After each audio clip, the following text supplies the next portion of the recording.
Hi, welcome to Mama Mandala. I'm Hagar. I'm glad you're here. I wanted to have a moment with you to explore a couple of aspects of this character from the Hindu mythology named Krishna. We've explored a couple of things about Krishna before here on this channel. I invite you to go back and look at some of the videos that we have on different themes from the Bhagavad Gita. So Krishna is very well known for the Bhagavad Gita, which is a text pulled out of a much greater text compiled in India between 400 BCE to 400 CE. And Krishna is one of the main characters in the Mahabharata and definitely in the Bhagavad Gita. And he's a representation of God, if you like this word, or of the universe, if you prefer, of the cosmos, if that speaks to you more. So he's the everythingness. And the way that he himself as the everythingness is not even the everythingness.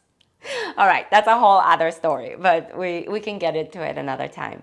One of the ways that you can translate the word, the name Krishna, is into the dark one or the dark blue one. And it invites us to step into the way that we are in this universe where there's more dark matter than anything else, when in order for being able to see the light in the sky, we actually need the darkness. If we want to see the light of stars, we need the night to be powerfully dark. The darkness gives birth to light, and in the darkness of our own unconscious, in the dark matter of the universe, everything is included. So there's an all-inclusive quality to Krishna that invites us into receiving ourselves a little bit more fully. And one of the things that Krishna does really, really well is in the stories, he's not a character that is moral. He's not necessarily amoral either. He's a trickster. So he might take us on this journey through the labyrinth of the Mahabharata toward the goal that he has, that we are made to think as we're participant in the stories of our own lives, that is the righteous goal. That I'm putting it a little bit in quote, right? Like the right thing to do. So he doesn't always do the right thing, but he's always wants to take us toward the right thing. And this is a very nuanced and edgy way to work with life, because if a character that represents the universe tells us that the universe isn't doing the right thing necessarily all the time, that it's not that the universe isn't playing a game of good and bad, then we're left to make choices that are affected by what we think and by what we've learned and by how we see, and now definitely by the algorithm of what is good and what is bad. And we start to think of life in these binary ways. Krishna teaches us, if we want to look at it this way, because it's not the only interpretation. And in Krishna, we're invited into a multiplicity of interpretations to understand that how we see life is not the right way of seeing life, but rather an interpretation. Oof, this is big philosophical concepts for a quick video on YouTube. But the universe is made of power rather than made of good. There's no intrinsic goodness. There's intrinsic power. And if goodness isn't at our base, I don't think it is, but you might think it is, which is fine. We're inclusive here of each other's views. But if the universe is made of power, then what are we going to do with the power that we have? How are we going to receive the way that life is being thrown, is the way that life is coming at us, the storms of life? How are we going to be with what is coming toward us? Who are we going to be when things fall off the cliffs of good and bad? What choices are we going to make in a world that give us such difference? People look at what's good and what's bad in such a different way. Have you noticed that? That like when you start to put things in the binary of good and bad, you also discover that what somebody thinks is good, you are shocked. You think that that's good. That's crazy, right? Or you think that that's bad? What are you talking about? That's freedom. So we all have different ways and they're influenced by different things, which tells us that at the core, there can't be this binary of good or bad, but rather this great power of moving towards something or away from something. It's much deeper than good or bad. And so if it's much deeper and there's inclusion in it and it's powerful, how are we going to play the game? Because power, we all know, can corrupt. Power can take us in many directions that are deeply problematic. But Krishna gives us this avenue into our own psyche that allows us to see that our own choices might be flawed, that our own ways of doing things, that we're flawed characters. He's a flawed character. He does the wrong thing sometimes in order to achieve the right thing. And this is God, right? So we have characters in other mythologies, in other religions, in other perspectives that are kind of flawless. You have Jesus in one place, you have Buddha in another. My work, by the way, is deeply influenced by Douglas Brooks. So if you are interested in this, I highly recommend looking him up. Douglas Brooks, Professor Douglas Brooks. You can find him on Substack. Just want to give credit. A lot of these thoughts I'm filtering through some things I've learned from him. So go check out the source. This is an invitation into the nooks and crannies of a life that is much more complex, because in it there's this capacity to recognize our own flaws, not as something to reject, something to work on, something to work with, but something to integrate, something to make part of us. All of your stuff and all of the world's stuff needs some space to be worked in to the fabric of existence. How do we do it when there's so much upheaval, when there's so much pain, when there's so much suffering in the world? I don't know. I don't have the answers. But it's an invitation. This practice is a contemplative invitation to embody our power as a way of accessing ourselves in deeper, more inclusive ways, to make room for more views than just our own, and to understand that nobody has the perfect answer. I hope this is interesting for you. Go ahead and stand in the middle of your mat. Instead of at the top of the mat, sometimes we start at the top of the mat. And place your left hand over your heart and your right hand over your belly. And allow your eyes to soften. You can close your eyes if that feels good, if that feels safe where you are, if your nervous system is nourished by the darkness of the inner space. And if you prefer a softer gaze but keeping your eyes open, you're welcome to do so. So you welcome yourself where you are and what you need. And you begin to soften your awareness into your breath. And how do we receive ourselves where we are? And make room for what we need.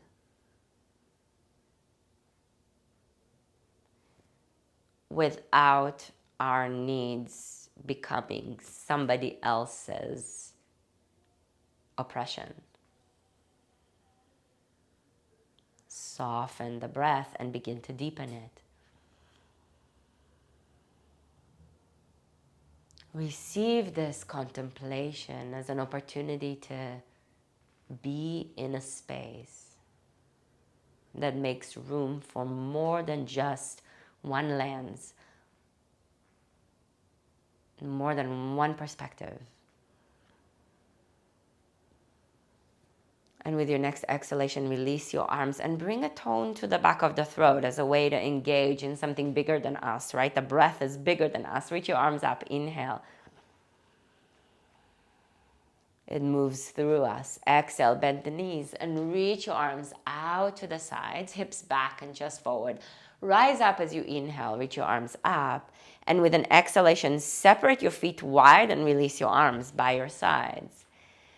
Inhale through the tone in the back of the throat, bend the knees and reach your hips back and your chest forward. Hips back, chest forward, bend deep into the knees. We go deep into the hips. Exhale, Stretch your legs straight, release your arms, and bring your legs back to hip distance apart. We're moving in an unpredictable way. Inhale, reach your arms up. But then it becomes predictable because we'll create a little bit of a pattern with it. Exhale, bend the knees and reach your arms out to the sides, hips back, chest forward, legs strong. Reach your arms up as you inhale and stretch your legs straight.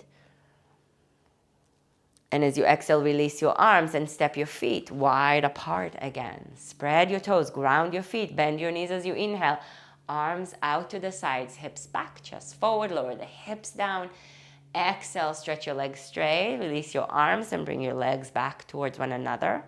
Inhale and reach your arms up high. So a trickster character like Krishna.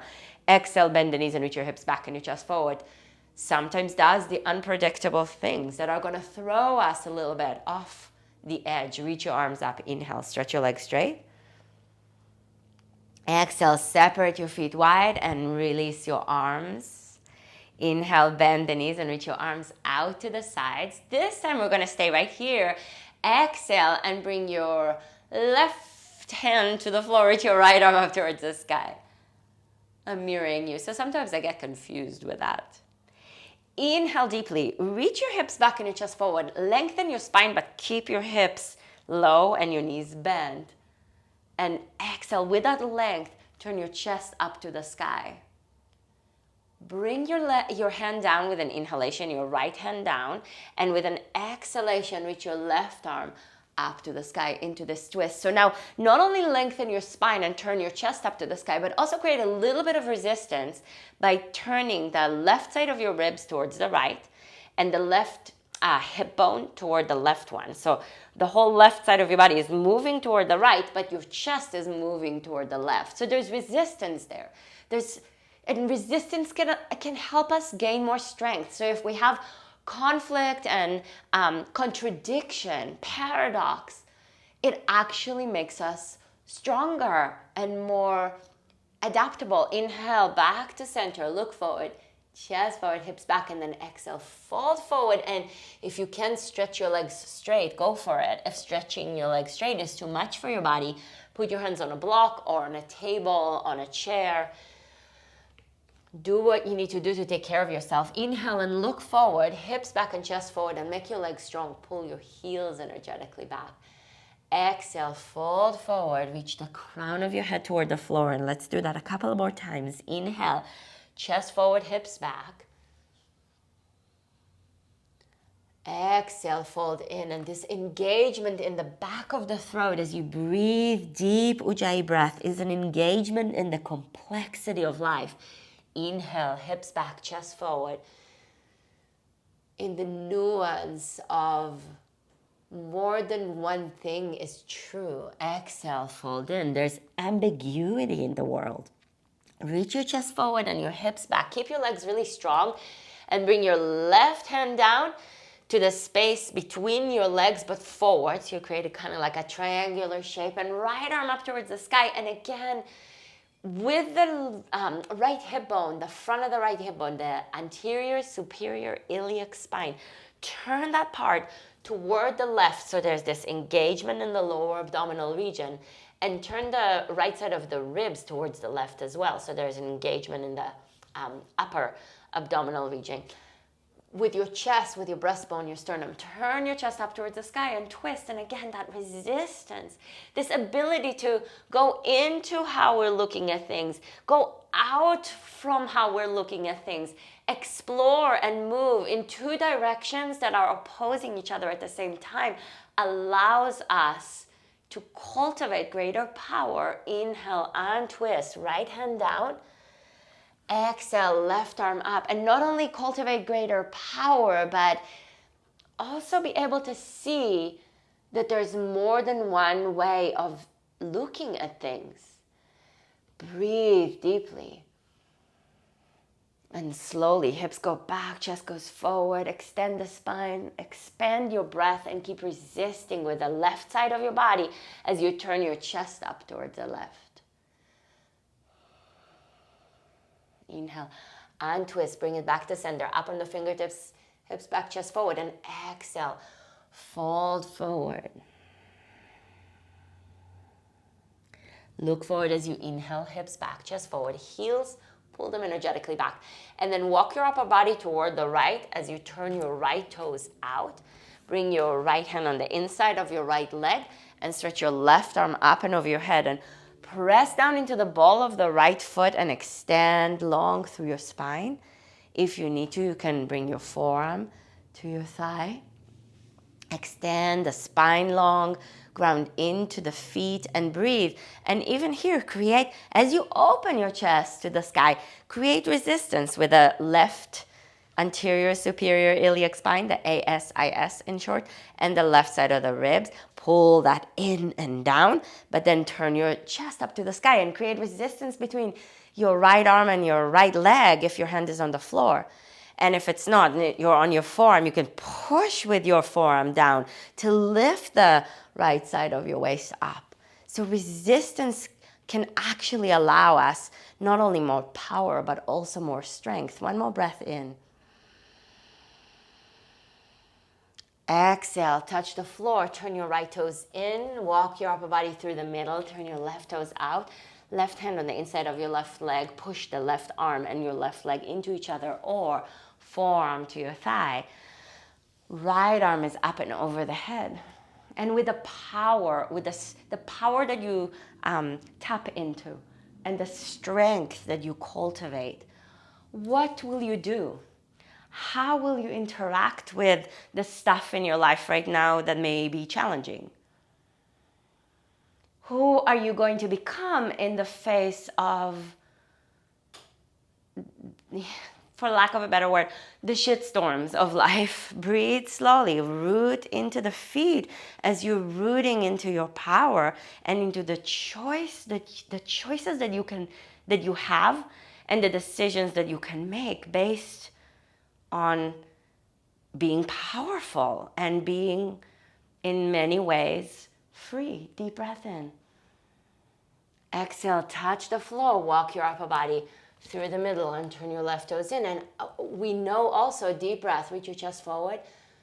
And exhale, fold forward. We know that not everybody is free. And if not everybody's free, none of us are free, unless your fingers behind your back, if you can. And if you can't, you can hold on to a strap or a scarf or even a shirt. So you have more space between your hands, which allow the shoulders to open up more easily. And stretch your arms over your head and breathe as the crown of the head releases into the earth. Breathe slow and deep Ujjayi breaths. Deep through the tone in the back of the throat.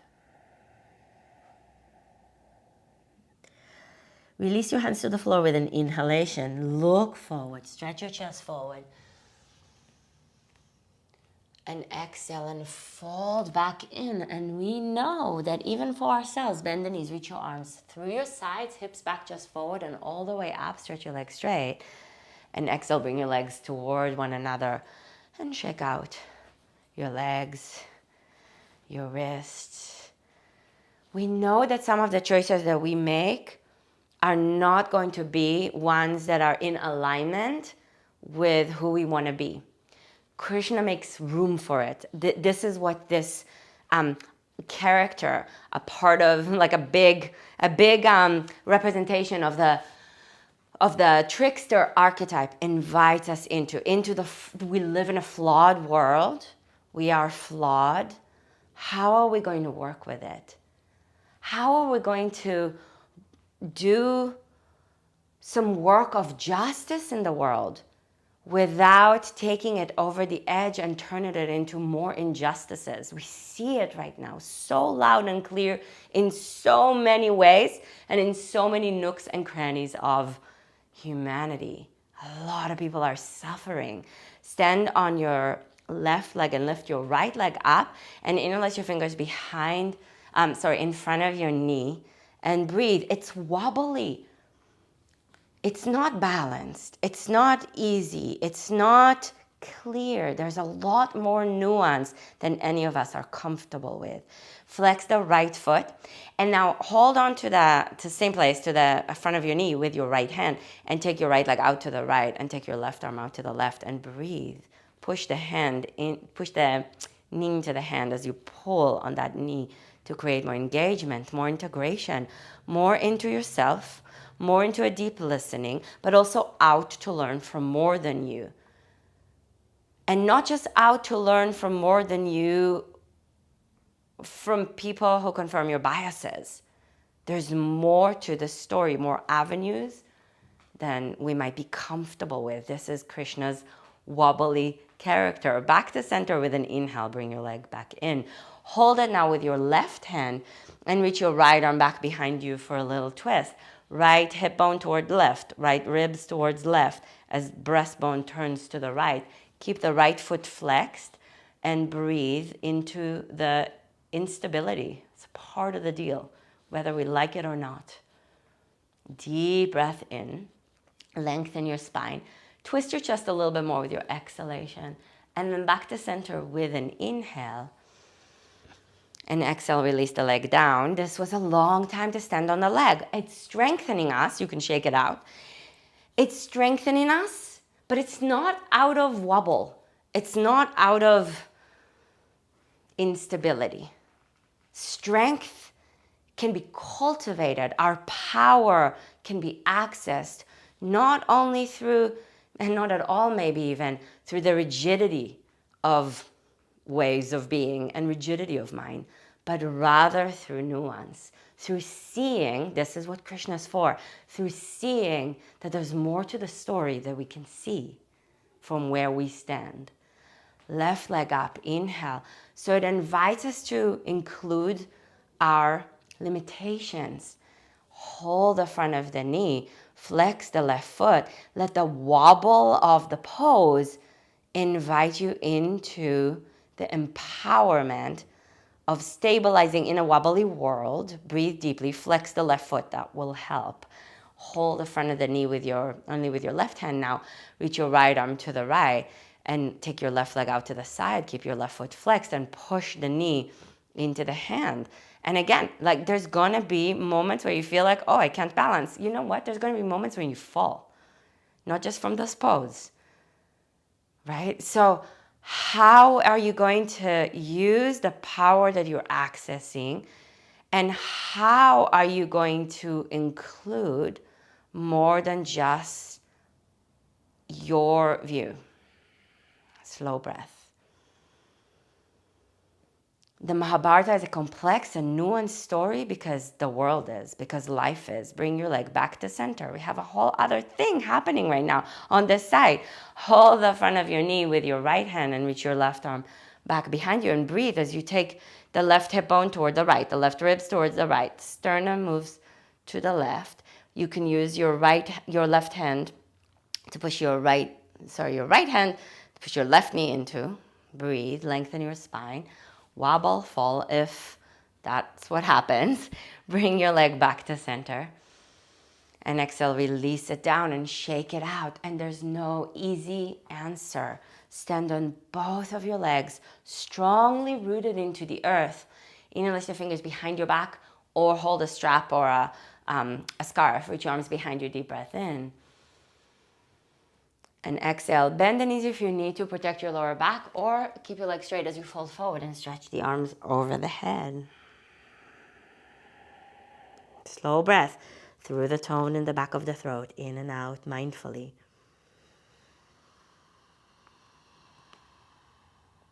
Balls of the feet heavy. Breath deep and full.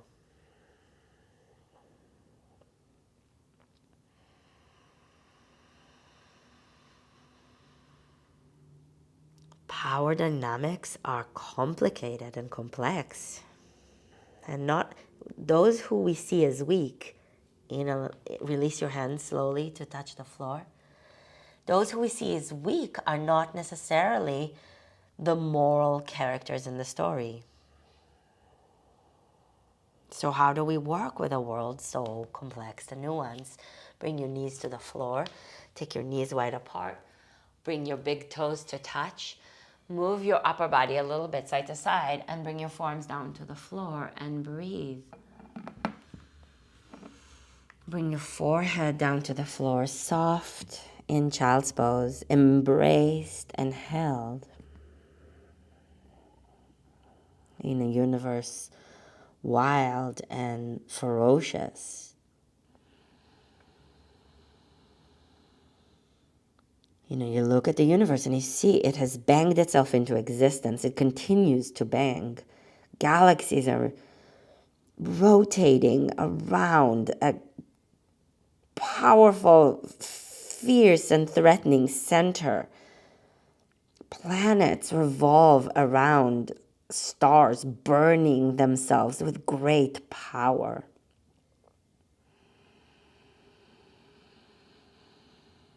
There is power at our core because there is power at the core of this creation, this creative act. Walk your hands back and bring yourself to lie on your back. Bring your knees into your chest and give yourself a nice hug and embrace the imperfection and the well intentions, the opinion, and that which is maybe limited. Embrace the expansive you. Embrace what you can see and what you can't. And in the contemplation, we continue to weave ourselves as we move to Shavasana. So you can release your arms and your legs, and you can stay in this Shavasana for as long as you'd like, for as long as you have time for. And I will leave you with this open-ended contemplation and invitation to include more than a binary way of thinking and seeing life. More than a right or wrong, because right or wrong are different in different people's vision. And so we release ourselves into a complex universe that holds us, not in stability, but in power. And I hope to see you soon. Go ahead and subscribe to this channel if you haven't yet. Put a like on this video if you liked it. And subscribe to our channel and to our mailing list over on mamamandala.com. I will leave a link in the description of the video, and I will see you soon. Namaste.